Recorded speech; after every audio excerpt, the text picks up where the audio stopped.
জীবনে সফল হতে চাইলে দুটো জিনিস প্রয়োজন, জেদ আর বিশ্বাস।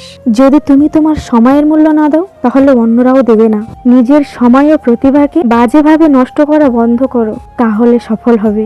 রাতারাতি সাফল্য বলতে কিছু নেই, মনোযোগ দিলে দেখবে সব সাফল্যই অনেক সময় নিয়েই চলে আসে। একজন মানুষ এখন কতটা উপরে আছে তা দিয়ে আমি তার সাফল্য মাপি না, একদম নিচে পড়ে যাওয়ার পর সে নিজেকে কতটা উপরে তুলতে পারে সেটাই বড় কথা। সাফল্যের জন্য তোমাকে তিনটি মূল্য দিতে হবে: ভালোবাসা, কঠোর পরিশ্রম আর স্বপ্নকে বাস্তব হতে দেখার জন্য ব্যর্থতার পরও কাজ করে যাওয়া। অন্যের সাফল্যের বদলে অন্যের ভুল থেকে শেখার চেষ্টা করো। বেশিরভাগ মানুষ মোটামুটি একই রকম কারণেই ব্যর্থ হয়। অন্যদিকে সফল হওয়ার অনেক কারণ থাকতে পারে। সফল হওয়ার চেষ্টা করার বদলে দক্ষ হওয়ার চেষ্টাই করো, সাফল্য এমনিই আসবে। মানুষের জীবনে কঠিন সময় আসাটা খুব দরকার। কঠিন সময়ের কারণে মানুষ সাফল্য উপভোগ করতে পারে। একজন সফল যোদ্ধা হলো সাধারণ মানুষ যে অন্যদের চেয়ে বেশি মনোযোগী। সন্তানের সাফল্য চাইলে তাকে মাছ খেতে দেওয়ার বদলে মাছ ধরতে শেখাও। কাজ শুরু করাই হলো সাফল্যের চাবিকাঠি। অতীতের সাফল্য হয়তো তোমাকে ভবিষ্যতের ব্যর্থতার দিকে টেনে নিয়ে যাবে, কিন্তু তুমি যদি প্রতিটি ব্যর্থতা থেকে শিক্ষা নিতে পারো